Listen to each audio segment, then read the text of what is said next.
Hello. तो आइए CMPF and MP act के बाकी के सेक्शंस पे फिर नज़र डालते हैं। इसके पहले हम लोगों ने सेक्शन 9 तक इसकी चर्चा कर चुके हैं। अब आइए बढ़ते हैं सेक्शन 10 पे। सेक्शन 10 क्या कहता है? तो सेक्शन 10 कहता है कि जो स्कीम है, ये स्कीम सही रूप से इसका पालन हो रहा है कि नहीं हो रहा है, तो इसकी जांच कौन करेगा? क्या को जो एम्प्लॉयर्स हैं वो इस स्कीम के प्रोविजंस के अनुसार काम कर रहे हैं कि नहीं कर रहे हैं, उसकी एम्प्लॉय भर्ती कर रहे हैं कि नहीं कर रहे हैं, उसको मेंबर बना रहे हैं कि नहीं बना रहे हैं, इस सारे की जांच कौन करेगा? तो ये कहता है कि सेंट्रल गवर्नमेंट एक ऑफिशियल गैजेट नोटिफाइड करेगी और उसमें वो ये प्रोविज़न रखेगी कि एक ऐसे इंस्पेक्टर होंगे जो स्कीम के या इस एक्ट के प्रावधानों के बारे में एक जांच करेगा। तो वो इंस्पेक्टर्स, वो ऐसे जो की जांच करेगा, वो इंस्पेक्टर्स कहलाएंगे। और वो इंस्पेक्टर्स क्या क्या कर सकते हैं? तो वो इंस्पेक्टर है कि किसी भी कोल माइन में वो जाकर वहाँ के रिकॉर्ड्स, अटेंडेंस, रजिस्टर, वो उसको चेक कर सकते हैं। वो वहाँ के किसी भी चीज़ का एनी टाइम वो जाके अगर वो चाहे तो इंस्पेक्शन कर सकते हैं। और तीसरा, वो चाहे तो वहाँ के डॉक्यूमेंट को वो सीज भी कर सकते हैं। वो चेक कर सकते हैं कि कौन कितना काम कर रहा है, मशीनरी कितनी लगी है, टूल्स कितने लगे हैं। इट मीन्स कि कोल माइंस के अंतर्गत जो जिसकी बात हमने सेक्शन 2B में की थी कि कौन कौन से इसके मेंबर हो सकते हैं, उसके किसी भी उससे से एक चीज़ को अगर एम्प्लॉयर द्वारा छुपाया जा रहा है या वो इस एक्ट के कंट्रावीन कर रहा है, तो उसकी जांच वो इंस्पेक्टर करेगा। और वो इंस्पेक्टर जो करेगा, वो जो वो जो करेगा, वो जो जो आईपीसी है 1860 के अंतर्गत ऐसे इंस्पेक्टर की राइट्स होंगे, उसके पावर्स होंगे, जो इसमें बतलाया गया है। तो सेक्शन 10 इंस्पेक्टर्स की बात करता है। इंस्पेक्टर्स जो coal mine provident fund scheme, जो कोल माइंस पेंशन स्कीम मतलब सीएमपीएफ एंड एमपी एक्ट के अंतर्गत जो योजनाएं चल रही हैं, उसका पालन हो रहा है कि नहीं का हो रहा है, एम्प्लॉयर्स के द्वारा इसकी जांच वो इंस्पेक्टर करेगा और उसकी रिपोर्ट वो सबमिट करेगा। अब इसके बाद आता है section 10A, mode of recovery of due from an employer. अगर किसी हालत में सेंट्रल गवर्नमेंट ये पाती है कि जो एम्प्लॉयर है वो पैसा अगर जमा नहीं कर रहा है, तो वो उसको चार्ज कैसे करेगी? तो वो उसको चार्ज करेगी जिस तरह से एक लैंड रेवेन्यू का एरियर चेक किया जाता है। तो ये ध्यान देने की बात है कि लैंड रेवेन्यू का जो एरियर होगा, उसी के अनुसार सेंट्रल गवर्नमेंट उससे रिकवरी लेगी। किससे रिकवरी लेगी? एम्प्लॉयर से, जिसने अगर वो पैसा किसी ने नहीं जमा किया है इस योजना के अंतर्गत। उसी तरह सेक्शन 10 भी है। सेक्शन 10 भी क्या कहता है? सेक्शन 10 भी कहता है कि एम्प्लॉयर कौन होगा, किसको एम्प्लॉयर मान सकते हैं।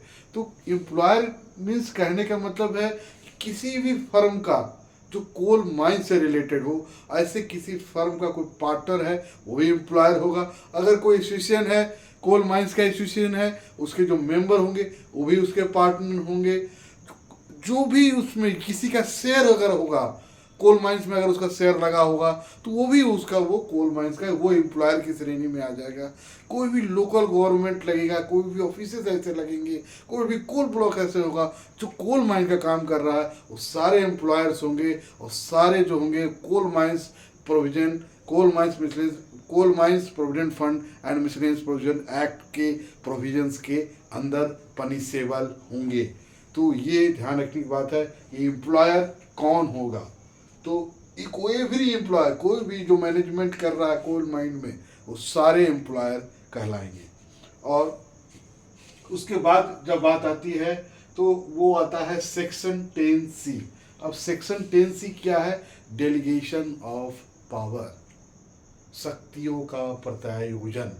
डेलीगेशन ऑफ पावर क्या है?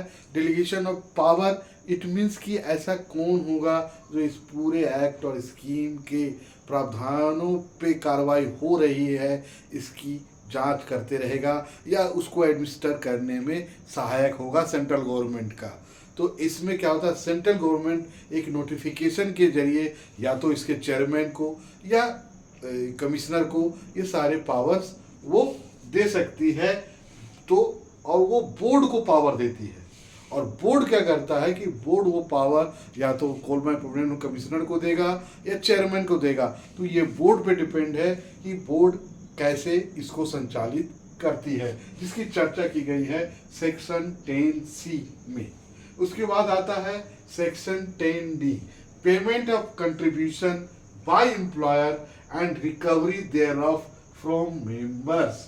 अब इसमें बड़ी समझने की बात है कि सेक्शन 10D का क्या कह रहा है। तो सेक्शन डी क्या कह रहा है कि जो भी कंट्रीब्यूशन प्रोविडेंट फंड और पेंशन स्कीम, इट मीन्स कि जो भी सीएमपीएफ एंड एमपी एक्ट के अंतर्गत जो भी योजनाएं चल रही हैं उसमें जो कंट्रीब्यूशन दिए जाने की जिम्मेवारी है वो टोटल एम्प्लॉयर की है। चाहे वो एम्प्लॉय का कंट्रीब्यूशन हो चाहे वो एम्प्लॉयर का कंट्रीब्यूशन हो, ये ड्यूटी एम्प्लॉयर की है कि कंट्रीब्यूशन टाइमली जमा हो, पहली चीज़। दूसरी कि कंट्रीब्यूशन अगर एम्प्लॉयर जमा कर देता है एम्प्लॉय का भी, तो भी वो रिकवरी जो करेगा वो उसके वेजेस से ही करेगा, किसी और मीन्स से नहीं करेगा। इट मीन्स कि कोई भी एम्प्लॉयर जो वेजेस दे रहा है एम्प्लॉय को, उसी से उसका कंट्रीब्यूशन डिडक्ट करेगा, किसी और मीन्स से नहीं। ये बात समझने की बहुत ज़रूरत है कि कहाँ से होगा। अब आते हैं section 10E, recovery of money by employers and contractors. इसमें कह रहा है कि जब किसी कंट्रीब्यूशन का अगर डिडक्शन नहीं हुआ है या कंट्रीब्यूशन जमा नहीं हुआ है तो कंट्रीब्यूशन कैसे जमा होगा। जो हमने अभी बात की कि इसमें ये क्लियरली लिखा हुआ है कि जो भी एम्प्लॉयर है, चाहे वो कॉन्ट्रैक्टर हो, चाहे वो कोल माइंस का फर्म हो, कोई एसोसिएशन हो, कोई कोल ब्लॉक्स हो, कहीं भी कोई प्राइवेट माइंस हो, कोई भी ऑफिसर अगर वो चल रहा है तो जो भी कंट्रीब्यूशन है उसकी जमा करने की जिम्मेवारी एम्प्लॉयर की है। वो एम्प्लॉयर चाहे वो कॉन्ट्रैक्टर हो, और कॉन्ट्रैक्टर जो भी पेमेंट देगा वो एम्प्लॉय के वेजेस से ही देगा, और जो एम्प्लॉयर का कंट्रीब्यूशन है वो कभी भी एम्प्लॉय के कंट्रीब्यूशन से नहीं लिया जाएगा।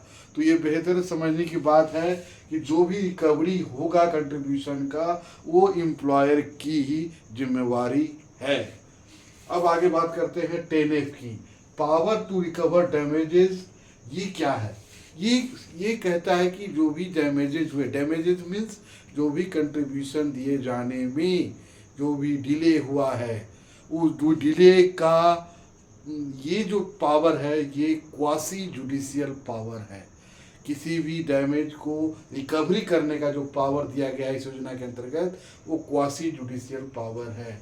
और इस योजना के अंतर्गत ये कहा गया है कि अगर आप पैसा जमा नहीं करते हैं तो उसकी जो रिकवरी होगी वो होगी जो भी अमाउंट लगेगा, जो भी उसका एरियर अमाउंट होगा उसके 25%, नॉट एक्सेडिंग 25% से ज़्यादा नहीं होगा। इट मीन्स कि जो पैसा उसका कंट्रीब्यूशन है उसका जो एरिया बनेगा उसके 25% तक उनसे वो चार्ज किया जा सकता है। तो धन्यवाद, आज के लिए बस इतना ही, फिर आगे मिलते हैं।